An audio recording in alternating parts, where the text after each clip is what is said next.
É um momento novo, né? Eu, particularmente, não vivenciei o período de oposição, tive companheiros do PT, do meu partido, no passado, que vivenciaram a experiência de oposição, eu não vivenciei. Mas eu acho que quando você está imbuído de um sentimento, como vereador, você tem que estar permanentemente com esse sentimento de preocupação com a cidade, responsabilidade com a cidade.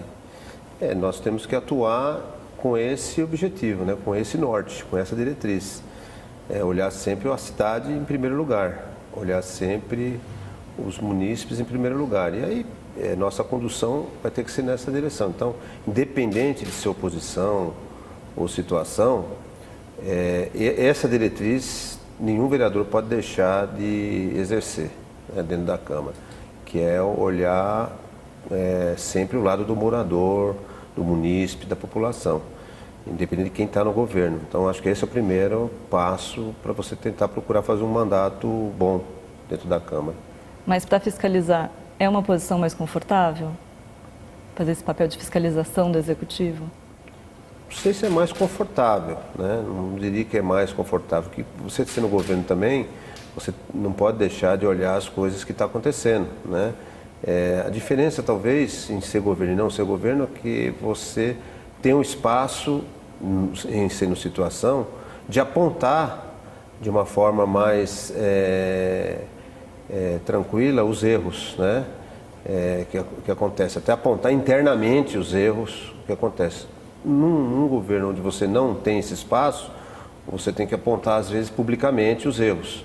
Então, a diferença de situação e oposição é um pouco isso. Às vezes os erros são apontados, sim, mas não de uma forma pública, né? E você tem a condição de, muitas vezes, dar a sua opinião e interferir em alguma questão. Quando você não tem esse espaço, você acaba tornando a Câmara um espaço de maior debate, né? É isso que eu acho que pode acontecer. Aí a Câmara acaba sendo um terreno, um território, onde você vai expressar o debate de forma mais pública. Tá certo, vereador. Então vamos começar agora oficialmente o nosso ponto de vista com o vereador Zé Luiz, do PT.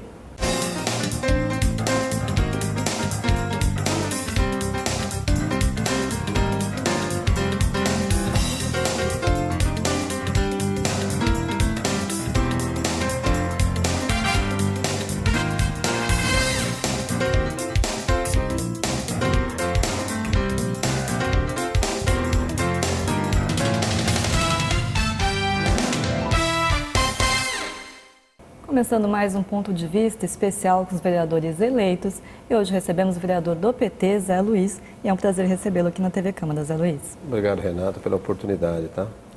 Zé Luiz, fazendo um pouquinho um retrospecto da sua trajetória aqui em Guarulhos, você é daqui da cidade mesmo, né? Fala pra gente um pouquinho do desenvolvimento na sua carreira, antes até de entrar para a política. Eu sou nascido e criado em Guarulhos, amo a minha cidade, é uma alegria muito grande ter nascido aqui.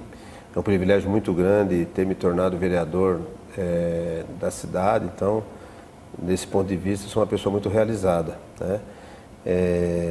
Minha vida, minha família toda de Guarulhos, né? Meus pais, meus avós italianos, né? Da parte da minha mãe, são poucos construtores da cidade. Então, meu avô era um construtor, alguns prédios até hoje que existem dentro da nossa cidade, antigos, foi meu avô quem fez. Então, é uma alegria grande a gente representar a minha cidade, que eu amo, né?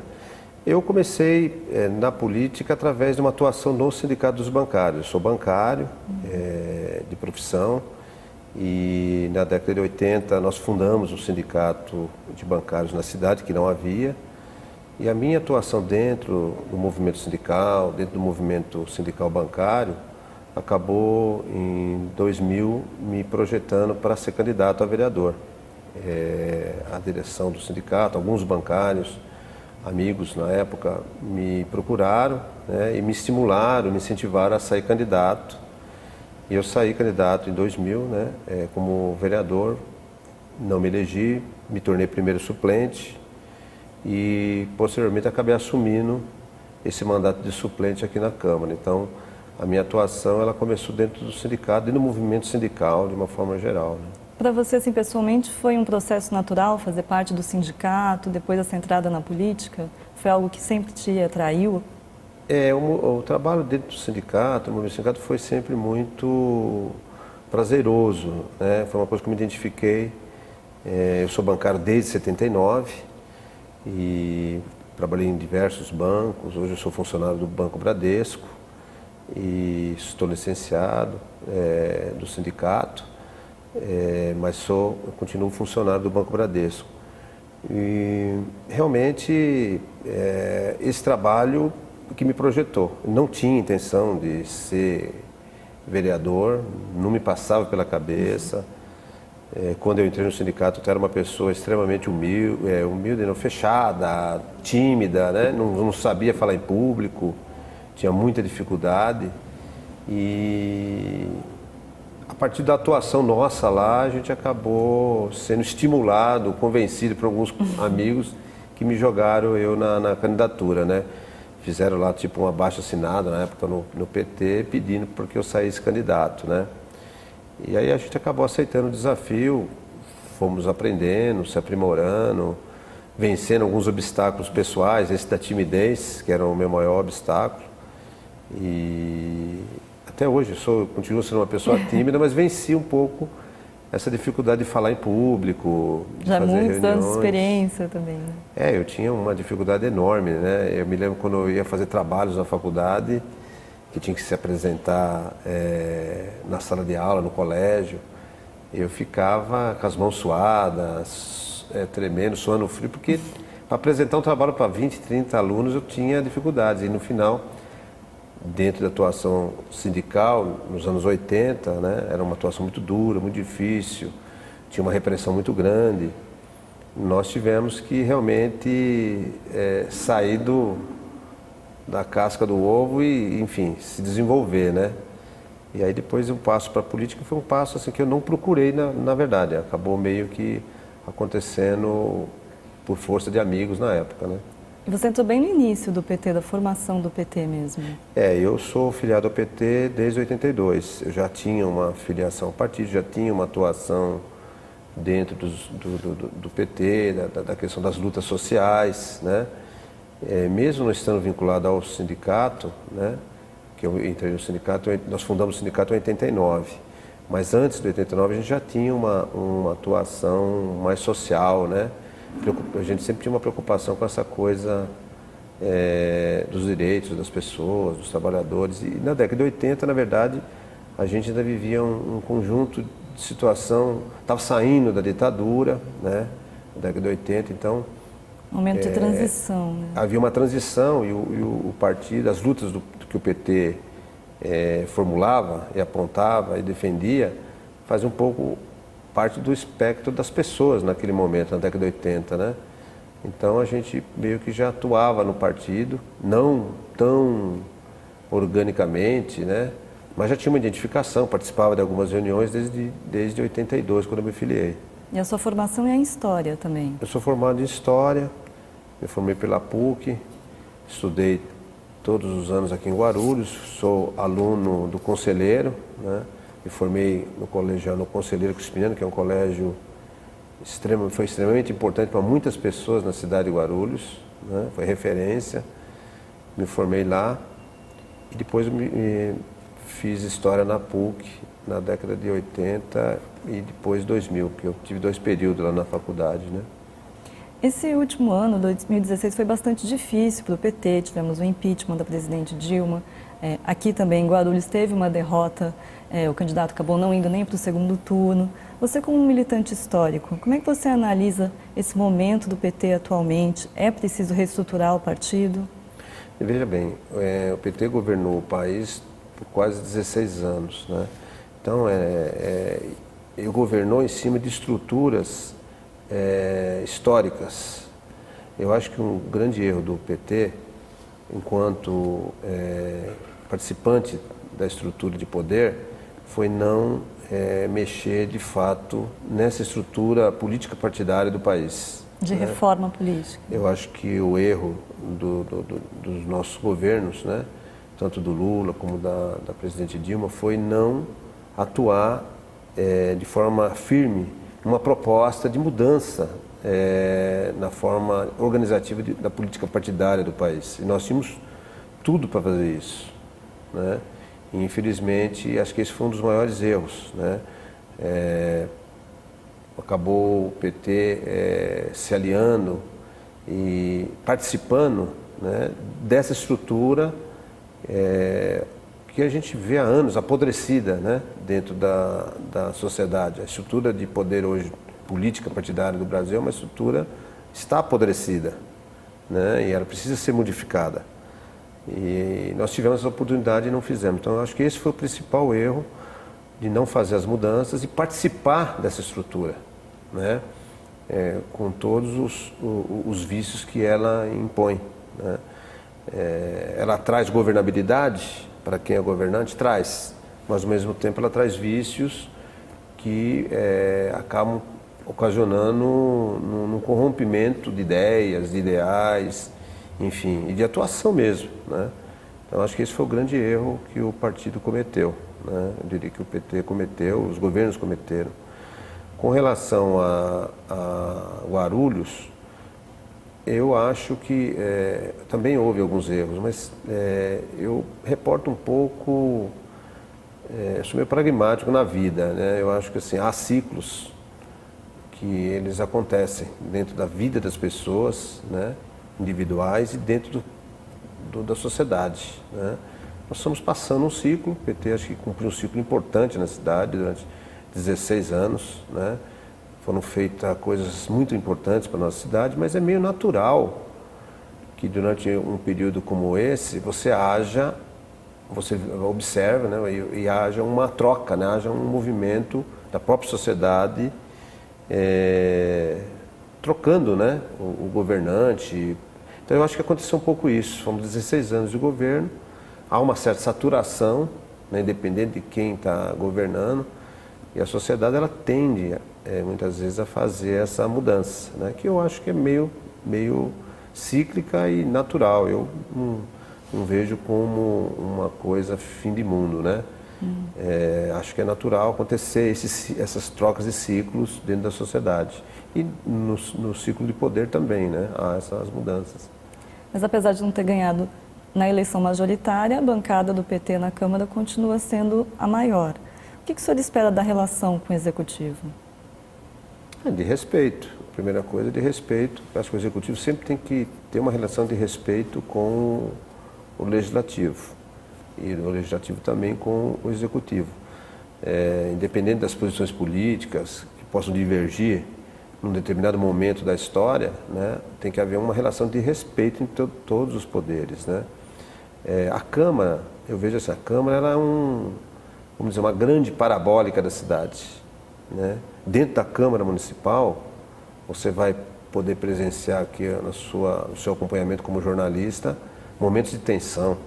Você não vai ver na Câmara um grupo de pessoas que vem agradecer, elogiar, não. Na Câmara Municipal você só vai ver movimentos contestatórios, reivindicativos, questionadores, né? Ela é um pouco uma caixa de ressonância das coisas que acontecem na cidade. E o vereador, de uma forma geral, ele tendo esse compromisso, de fato, com as pessoas, com os bairros, com as comunidades, ele tem que ter essa sensibilidade de perceber isso e também ser respeitado, no caso, pelo Executivo, daquilo que ele traz aqui para dentro da Câmara, ou que ele acolhe e apoia. Normalmente isso acontece, né? Porque as pessoas vão primeiramente na Câmara buscar quem? Os vereadores, a qual elas conhecem. O vereador mora no bairro, vive, circula numa determinada região, então é meio natural. É um vínculo mais próximo, né? Da República é o cargo mais próximo das pessoas. Então ele encontra o vereador na casa dele, na feira, no bar, no supermercado, na rua. Então ele cobra tudo do vereador. Coisas do presidente da República, do governador, ele cobra do vereador. Então a Câmara, por isso, ela tem um aspecto que deve ser bem observada pelo prefeito, pelo governante, porque ela é uma caixa de ressonância das coisas que acontecem na cidade. Eu penso isso. O senhor faz parte agora da bancada do PT, que já teve uma atuação no final de 2016 com relação à tarifa de ônibus, né? Teve um aumento por decreto, um aumento que foi considerado abusivo pela bancada. Vocês, inclusive, chegaram a entrar na justiça para tentar barrar esse aumento. Agora, a justiça concedeu, mas o próprio prefeito eleito já revogou esse decreto. Como é que foi essa situação? Foi uma decisão unilateral do prefeito Almeida? O partido foi contra a decisão? O que aconteceu? Olha, foi uma decisão do prefeito.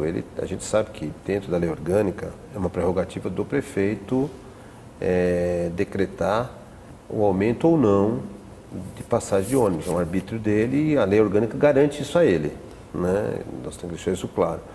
Mas nós tivemos uma compreensão naquele momento de que realmente estava fora de momento o reajuste dado, né? E o nível, o aumento também estava muito acima daquilo que a própria inflação estabeleceu. E foi uma decisão pessoal do governo dele. Nós também não fomos consultados em nenhum momento, julgamos como vereadores e não concordando, né, com aquela situação, nos reunimos e achamos que deveríamos questionar aquela medida, né? Não foi fácil, uma decisão fácil.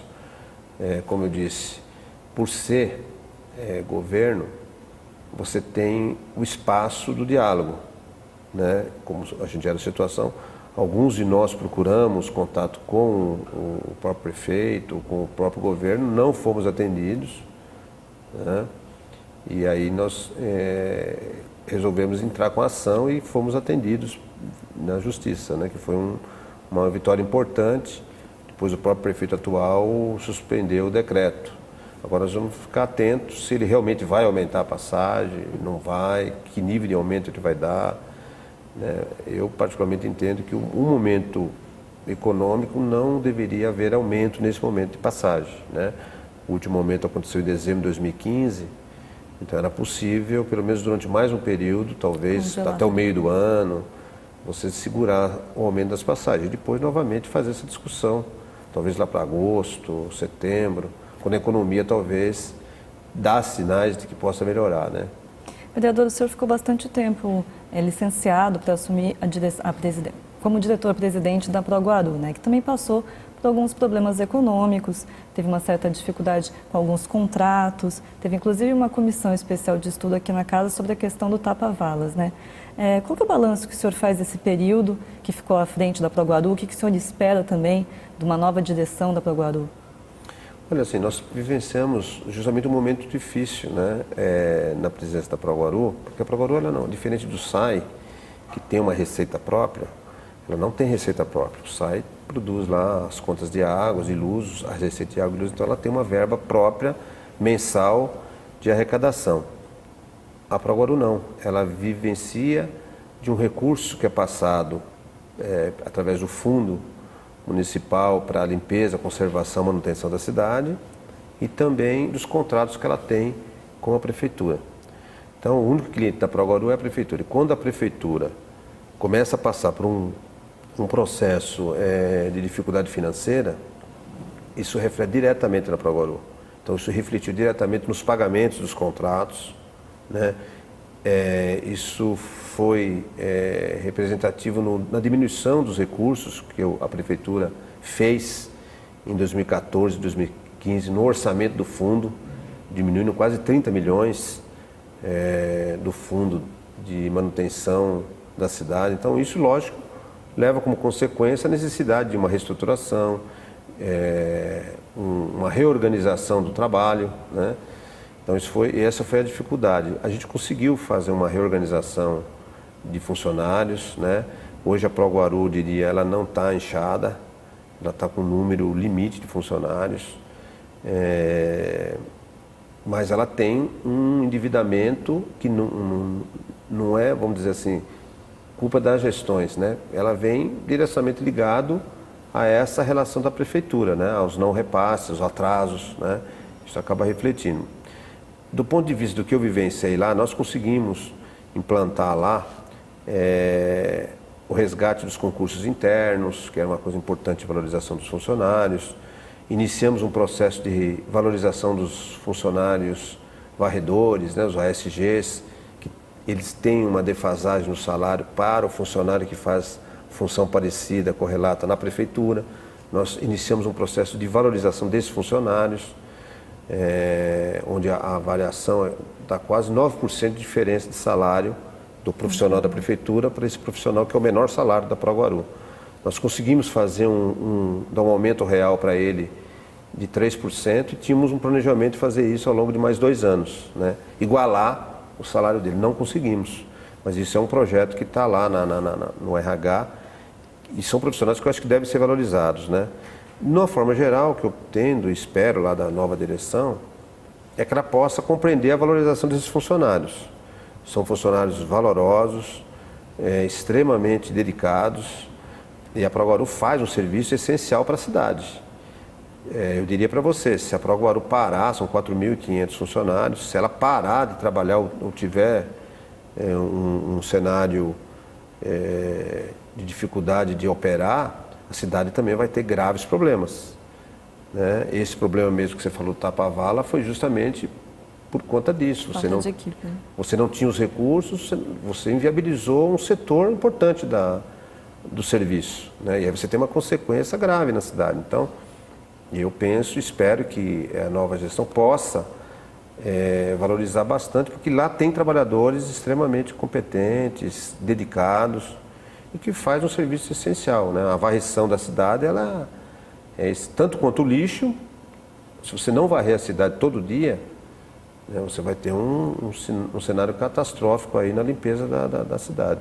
Vereador, nosso tempo já está se esgotando. Queria agradecer a presença do senhor e falar também rapidamente quais são as prioridades, as metas do senhor em termos de área esse ano na legislatura. Então, eu vou batalhar bastante pela regulamentação da minha lei, a Lei 7114 de 2013, que trata da proteção animal, né? Eu apresentei essa lei em 2005, fiz uma mudança nela em 2013, permitindo que a prefeitura possa, no futuro, estabelecer convênios para ampliar as campanhas de castrações e também registro de animais. Para você ter uma ideia, em 2003, quando eu apresentei a lei, ela foi copiada por diversos vereadores de diversas cidades, né, capitais inclusive, né? E várias cidades que copiaram a minha lei, como Taubaté, Curitiba, Londrina e outras, hoje está mais avançada que o Guarulhos, né? Houve uma certa paralisação por parte da prefeitura em regulamentar a lei, em aplicar o que está lá. Então eu vou batalhar muito em cima dessa regulamentação. Qual a principal regulamentação que eu entendo? É estabelecer a possibilidade de convênios com as clínicas veterinárias da cidade para você ampliar registro e ampliar a castração. Porque se você tiver a população de animais documentada, registrada, você tem uma condição de fazer um controle melhor dessa população e também da destinação dela. Então você está automaticamente combatendo o abandono. Quando você tem um animal registrado e ele é abandonado, você tem diretamente a relação de saber quem é aquele proprietário que abandonou o animal e ele ser penalizado por isso. Curitiba praticamente tem 100% dos animais chipados, cadastrados dentro da prefeitura através de convênios. A lei tem essa regulamentação para ser feita. Então eu vou procurar batalhar bastante, junto ao novo prefeito, a regulamentação desses artigos, né, da minha lei. Pretendo aprovar aqui na Câmara uma mudança no Fundo de Proteção ao Meio Ambiente, agregando também a proteção animal, né? Hoje nós temos o Fundo de Proteção Ambiental, mas ele não trata nada da proteção animal, diferente do Fundo de São Paulo, Campinas e outras cidades que têm também a prerrogativa de proteger o animal. Então, estou fazendo uma mudança nessa lei, trazendo para ela a questão da proteção animal, permitindo que o fundo possa receber recurso do governo federal, da iniciativa privada, que possa organizar campanhas na cidade através de recursos, tanto oriundos da iniciativa privada, que tem muita gente que eu tenho certeza que colaboraria, né, como do governo federal e do governo estadual. Então, hoje o fundo só trata da questão do meio ambiente e não trata da questão de proteção animal. Então, estou fazendo essa mudança, pretendo aprovar ela esse ano. Além disso, são 2 leis que eu acho que a gente vai ter que trabalhar na área da proteção animal. Gostaria de estar trabalhando a discussão de alguns temas que eu acho importante a cidade ter, né? Não é prerrogativa só do vereador, a gestão é do prefeito, mas acho que o vereador, como vereador, ele pode abrir o debate. Então, na área do transporte, eu gostaria de fazer alguns debates públicos aqui na Câmara, como a criação da empresa de engenharia de trânsito, a melhora na fluidez das linhas de ônibus, né, criação de novas linhas, transporte sob trilho, enfim, eu pretendo, através do meu mandato, fazer esses debates aqui na Casa. Tá certo. Muito obrigada, vereador, pela presença. Obrigado, Renata. E esse foi mais um ponto de vista especial com os vereadores eleitos. Conversamos com o vereador Zé Luiz, do PT. Muito obrigada pela sua audiência. A gente se vê no próximo programa. Tchau.